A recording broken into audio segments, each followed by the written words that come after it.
Shalom jemaat Tuhan sekalian, kita berjumpa kembali dalam Amazing Grace. Dan sapaan firman Tuhan hari ini terambil di dalam Keluaran 20 ayat 16 yang menuliskan bahwa jangan mengucapkan saksi dusta tentang sesamamu. Nah, perintah ini memang merupakan salah satu dari rangkaian perintah yang memberikan kepedulian terhadap hak-hak orang lain sebagai perwujudan manusia untuk mengasihi sesama. Nah, jika nih kita melanggar perintah ini, berarti kita memberikan kesaksian palsu tentang sesama kita. Nah, kalau kita melakukan hal ini tanpa sadar atau kita sadar sekalipun, kita itu sedang merampok nama baik dan status sosial mereka.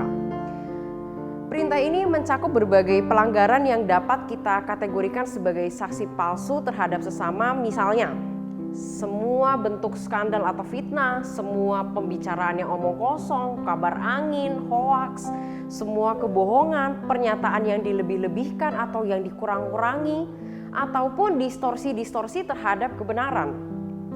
Nah, kita juga melakukan saksi palsu ini bisa dengan mendengarkan kabar yang belum pasti atau belum jelas dan kemudian ikut menyebarkannya. Atau kita membuat lelucon-lelucon yang mengorbankan reputasi seseorang dengan menciptakan kesan-kesan yang palsu. Dengan kita diam pun tidak mengkoreksi pernyataan itu benar, pernyataan itu salah, itu pun kita sudah melanggar hukum ini. Nah, pelanggaran terhadap hak atau kebenaran orang lain bukan hanya membahayakan individu tertentu, tetapi pada dasarnya itu membahayakan diri kita sendiri. Mengapa? Karena pada saat yang sama kita itu sedang tidak menghormati Allah kita. Kita sedang lebih mencintai kebohongan dan menganggap kebenaran merupakan sesuatu yang tidak perlu dipandang serius. Nah, Bapak Ibu Saudara, kita sebagai anak Tuhan itu menyadari identitas Allah sebagai Allah yang benar, Allah kebenaran yang membenci kebohongan. Nah, di dalam Mazmur 51 ayat 8 itu dikatakan dengan clear, sesungguhnya engkau Allah berkenan akan kebenaran dalam batin. Pada bagian yang lain, di 1 Korintus 3 ayat 16 dikatakan, orang yang taat kepada Allah itu tidak akan bersukacita kepada ketidakadilan, tetapi karena kebenaran.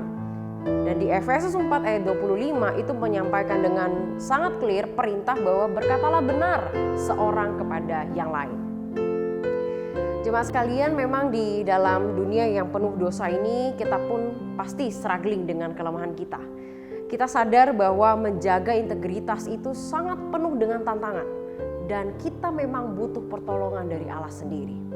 Di dalam banyak kondisi, mungkin di bisnis kita, di pekerjaan kita, di studi kita, relasi, bahkan aktivitas pelayanan, mungkin kita sering kali mendapati ada konteks-konteks tertentu yang sepertinya untuk mengatakan suatu kebohongan atau setidaknya menutupi kebenaran tampaknya adalah tindakan yang memang diperlukan. Bahkan kita tidak jarang atau mungkin mengalami sendiri jika mengatakan kebenaran merupakan satu hal yang mustahil dan terlalu berat resikonya. Jadi jemaat sekalian, bagaimana kita bisa belajar mentaati perintah ke-9 ini? Mungkin titik awalnya adalah kita perlu menyadari ini dulu yang dituliskan di dalam Matius 12 ayat 34, yaitu kita perlu menyadari bahwa apa yang diucapkan dari mulut kita itu pasti meluap dari hati kita. Concern utamanya adalah hati kita. Jadi pertanyaannya adalah, siapa yang memiliki hati kita? Siapa yang mengkontrol semua isi hati kita? Hati kita hanya dapat diubahkan ketika memang hati kita itu dimiliki Kristus. Jika hati kita dipenuhi oleh ego, kesenangan pribadi, keinginan yang tidak ditundukkan di bawah Allah, maka kita akan menjadi pribadi yang sangat rela untuk hidup dalam kebohongan atau menutupi kebenaran demi keuntungan kita sendiri. Tetapi sebaliknya, jika Kristus yang menguasai hati kita, maka kebenaran yang tinggal tetap di dalam diri kita. Dan apa yang kita ucapkan pun akan semakin benar di hadapan Allah dan di hadapan manusia. Kiranya kita dapat terus menjalani hidup yang ditundukkan oleh kebenaran. Amin. Tuhan Yesus memberkati kita sekalian.